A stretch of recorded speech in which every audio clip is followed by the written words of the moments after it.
É um dos escritores mais admirados da primeira metade do século XX. Com os seus romances e contos de um absurdo sombrio, cativou leitores de todo o mundo. As suas obras carregam tanta desesperança que poucos adivinham corretamente que tipo de homem era o seu autor. Um homem calmo e, apesar da sua natureza introvertida, muitas vezes alegre. Um abstêmio juramentado, um não fumador que nem sequer bebia café, um vegetariano, um estudante de confiança e, por fim, um funcionário de seguros trabalhador e bem-sucedido que detestava excessos. Era Franz Kafka. Hoje em dia, o seu nome é um termo literário de tal forma conhecido que multidões de turistas vêm à Praga só para conhecer os sítios onde ele viveu toda a sua vida. Nasceu aqui no dia 3 de julho de 1883. E escreveu a maior parte das suas obras em alemão.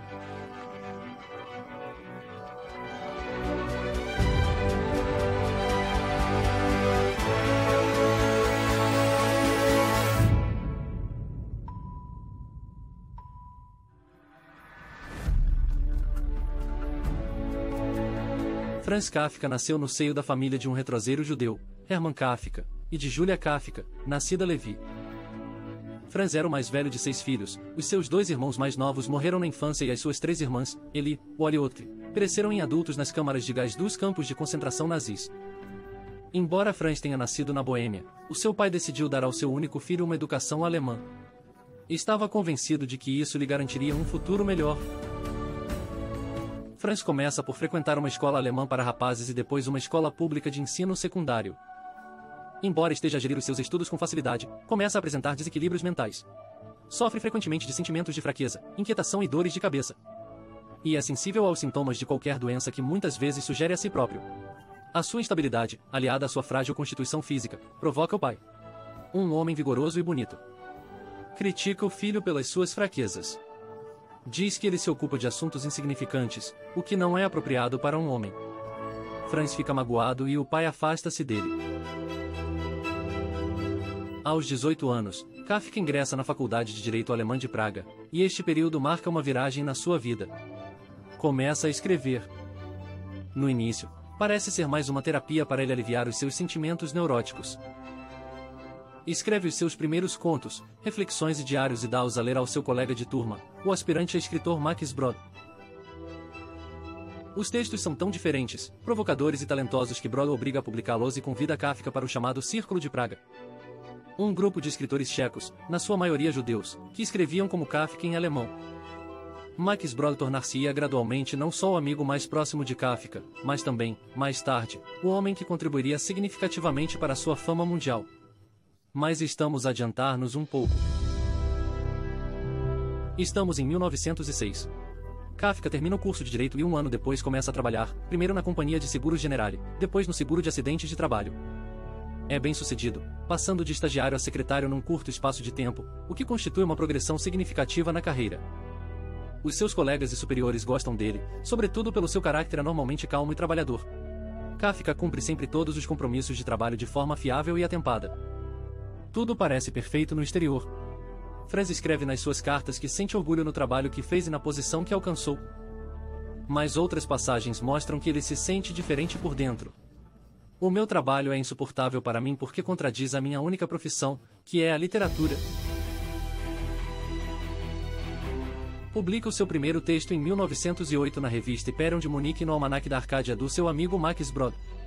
Também lê várias vezes os seus contos em público. Vem sempre para as leituras vestido com muito cuidado e atenção. Tem muito orgulho na sua aparência e fortalece o seu corpo com natação, remo e ciclismo regulares. Quando se junta à sociedade, não gosta de chamar a atenção para si próprio. Não gosta de excessos nem de humor vulgar. É bastante gentil, sorridente e amável. Por isso, não é de admirar que muitas mulheres vislumbrem os seus olhos hipnotizantes e a sua aparência ligeiramente diabólica enquanto leem as suas letras. Mas a relação de Franz Kafka com elas é talvez ainda mais complicada do que a sua relação com a sua obra. O seu envolvimento é sobretudo platônico. De preferência, apenas através de cartas. Em 1912, conhece uma berlinense, Felice Bauer, numa leitura em casa de Max Brod. À primeira vista, não fica impressionado com ela. Chega mesmo a anotar no seu diário, pareceu-me uma criada. Não me importava quem ela era, mas aceitei a sua presença. Um rosto ossudo e vazio que mostrava abertamente o seu vazio. Mas quando ele a acompanha ao hotel e ela lhe sussurra ao ouvido, vem para Berlim, deixa tudo em Praga e vem. Uma faísca salta. A faísca dura 5 anos e resulta em 500 cartas, 17 encontros e 2 compromissos rompidos por Franz. Especula-se que Kafka estava estressado com o amor carnal. Ele próprio admitiu, em cartas a Felice, que a convencionalidade do casamento o assustava e que também receava perder o tempo e o espaço para a criação literária. Rompeu com Felice em 1917, quando descobriu que tinha contraído tuberculose. Lutou contra a doença durante 7 longos anos. Foi tratado em vários sanatórios e em estadias no campo. Em 1919, conheceu a sua segunda noiva, Julia Boriskova. E de novo o mesmo cenário. Muitas cartas e compromissos desfeitos. Também se correspondeu intensamente com Milena Jasenska, uma escritora e jornalista checa que vivia em Viena. Na altura, ela era casada, mas isso não impediu o reacender de sentimentos intensos. Só se viram 2 vezes em pessoa. Ele terminou novamente a relação. No entanto, foi Milena quem traduziu algumas das obras de Kafka para o tcheco. Kafka conheceu a sua última namorada, Dora Diamantova, 1 ano antes da sua morte e chegou a viver com ela na mesma casa. Dora cuidou dele no seu leito de morte.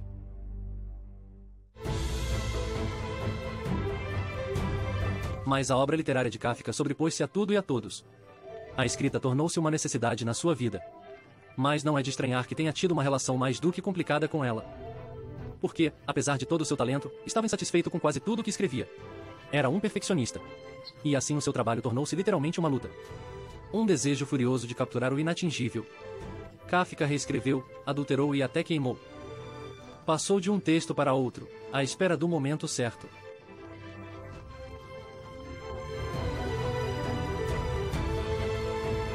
Escreveu sobre sentimentos de solidão e alienação, sobre a inutilidade de todos os seus esforços, sobre a absurda e insensata maquinaria oficial.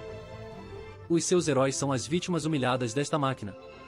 Muitas vezes, é-lhes negada até uma simples explicação para as suas dificuldades.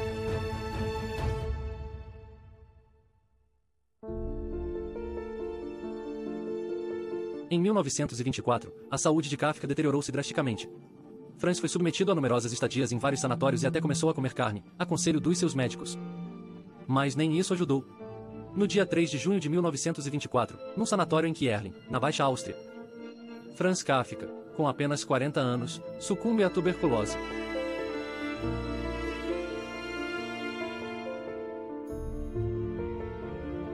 Antes da sua morte, convida Max Brod e a sua namorada Dora Diamond para ficarem com ele. Distribui-lhes todas as suas obras literárias com o desejo de que o que ainda não foi publicado publicamente nunca o seja e seja queimado. É preciso dizer que Kafka publicou apenas um pequeno número dos seus textos durante a sua vida. A maior parte da sua obra, incluindo os romances O Processo, O Castelo e América, que mais tarde causaria uma sensação literária, nunca foi publicado. E, de facto, quase nunca foi terminado. Dora cumpriu a promessa que fez ao seu amigo moribundo. Max Brod, felizmente, não o fez. Após um acordo com a mãe de Franz, Julia, decidiu não só preservar a obra de Kafka, mas também publicá-la. E assim, em 1920, a mensagem do mundo estranho, absurdo e distorcido de Franz Kafka chegou aos leitores. Um mundo tão diferente que, apesar do seu caráter sombrio, cativou milhões de pessoas e inspirou muitos autores de um novo movimento literário chamado existencialismo. O improvável e triste percurso de Franz Kafka, nascido em Praga, até a fama literária chegou ao fim.